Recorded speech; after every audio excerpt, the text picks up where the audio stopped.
السلام عليكم ورحمة الله وبركاته. بسم الله الرحمن الرحيم. Kisah pohon kurma menangis minta belas kasihan kepada Nabi Muhammad.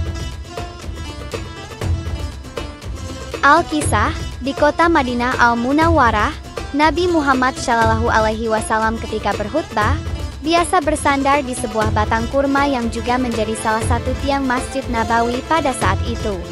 Batang kurma itu diambil dari kebun dan dijadikan tiang masjid sekaligus sandaran Nabi SAW jika beliau berkhutbah. Nabi merasa nyaman dengan batang kurma tersebut, karena memang pada saat itu belum ada mimbar khusus untuk Nabi berkhutbah. Inilah gambaran Nabi kita yang sangat sederhana. Berbeda halnya dengan singgasana para raja yang mereka bersandar di tempat yang empuk dan mewah. Tidak demikian dengan Nabi Muhammad SAW. Walaupun sebenarnya bersandar dengan tempat yang mewah dan bagus adalah sesuatu yang sebenarnya sangat layak untuk Nabi, karena selain seorang Nabi, beliau juga sebagai seorang pimpinan negara pada saat itu. Pada suatu hari, ada seorang wanita tua dari golongan Ansyar melihat sandaran Nabi yang sangat sederhana ini. Hati wanita itu tersentuh. Kebetulan wanita tersebut memiliki seorang anak yang berprofesi sebagai tukang kayu. Wanita ini pun mendatangi Nabi SAW meminta izin untuk membuatkan beliau sebuah mimbar sebagai tempat sandaran Nabi berkhutbah. Nabi pun menyetujuinya, dan setelah mimbar telah selesai dibuat, Nabi pun berpindah ke mimbar tersebut dan tidak lagi bersandar di batang kurma. Ketika datang hari Jumat, Nabi bersandar di mimbar yang baru dibuat itu untuk berkhutbah. Tiba-tiba terdengar suara tangisan yang sangat kencang dan memilukan. Para sahabat pun mencari sumber suara tangisan tersebut, namun tidak ada satupun sahabat Nabi yang menangis. Ternyata tangisan itu berasal dari batang kurma yang biasa digunakan Nabi untuk bersandar ketika khutbah. Suara itu sangat kencang sehingga menyebabkan beberapa dinding masjid roboh dan membuat orang-orang yang ada di masjid merasa pilu mendengar suara itu. Kemudian Nabi mendekati dan mengusap batang kurma itu. Batang kurma itu pun menangis seperti menangisnya bayi yang sedang digendong ibunya. Nabi mencoba mendiamkannya dengan berkata, "Wahai batang kurma, bagaimana pendapatmu jika aku tanam kamu di kebun tempatmu berasal? Di sana kamu akan tumbuh menjadi pohon yang besar dan banyak buahnya, atau kalau kamu mau aku tanam kamu di kebun surga, nanti para kekasih Allah akan memakan buah-buahmu."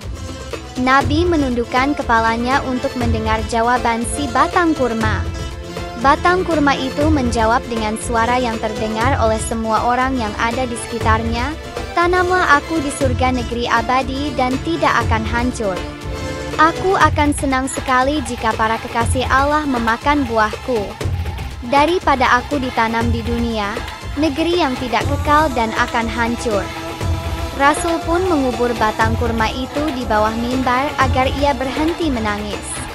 Apabila batang kurma itu dibiarkan, maka ia akan menangis sampai hari kiamat dan suaranya tentu akan mengganggu para sahabat beribadah. Sayyidina Hasan cucu Nabi SAW ketika ia bercerita tentang kejadian ini, ia menangis dan berkata, "Wahai hamba Allah, batang kurma rindu kepada Rasul. Sebenarnya kamulah yang lebih berhak rindu untuk bertemu dengannya." Kisah tangisan pohon kurma merupakan kisah yang benar-benar nyata.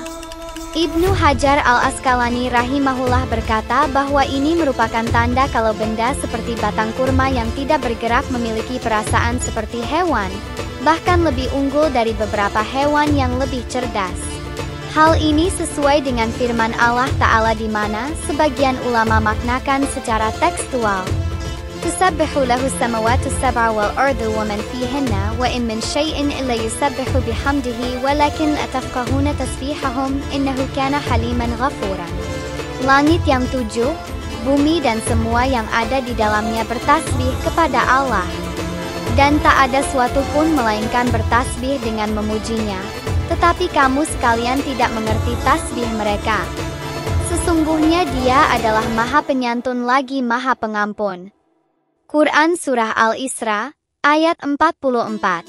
Ibnu Abi Hatim telah menukilkan dari Manaqib Asy-Syafi'i, dari bapaknya, dari Amr bin Sawat, dari Imam Asy-Syafi'i, ia berkata, Ma'ata lahu nabiyyan ma'ata Muhammadan. Allah tidaklah pernah memberikan sesuatu kepada seorang nabi seperti yang diberikan pada Nabi Muhammad. Aku, Ibnu Abi Hatim berkata, Nabi Isa diberi mukjizat bisa menghidupkan yang mati. Imam Syafi'i berkata, Nabi Muhammad Shallallahu Alaihi Wasallam diberi mukjizat bisa mendengar suara rintihan batang kurma yang menangis. Mukjizat ini lebih luar biasa dari mukjizat yang diberikan pada Nabi Isa. Fath al-Bari 603. Dari kejadian ini, Allah Subhanahu wa Ta'ala ingin memberitahukan kepada kita bahwasannya batang kurma dan benda-benda ciptaan Allah lainnya ingin sekali berada di dekat Nabi Shallallahu Alaihi Wasallam. Bahkan kalau perlu menempel dengan kulitnya Nabi Shallallahu Alaihi Wasallam yang mulia. Batang kurma yang setiap Jumat biasa dijadikan sandaran oleh Nabi, berada di dekat Nabi. Kulitnya menempel dengan kulit Nabi merasakan anugerah Allah yang luar biasa untuk dirinya akan selalu rindu dengan hari Jumat, hari di mana dia bisa dekat dengan sang kekasih. Namun hari yang ditunggu telah tiba. Nabi tak kunjung mendekati dirinya dan lebih memilih bersandar di kayu yang lainnya. Disinilah Allah Subhanahu wa Ta'ala menampakkan kepada manusia suara kerinduan sang batang kurma yang begitu mendalam karena jauh dari sang kekasih. Dari kisah ini kita akan menyadari bahwa apa yang ada di sekitar kita, baik benda mati ataupun yang hidup apabila digunakan untuk ibadah, dibacakan ayat-ayat suci Al-Quran, shalawat, zikir dan diamalkan sunnah-sunnah Nabi, maka tempat itu akan bergembira dan akan selalu rindu dengan hamba Allah yang beribadah di tempat itu.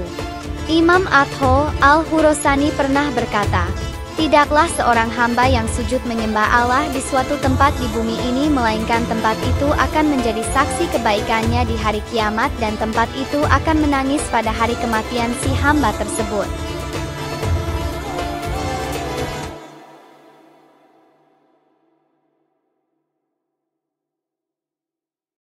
Wallahu a'lamu bis-shawab.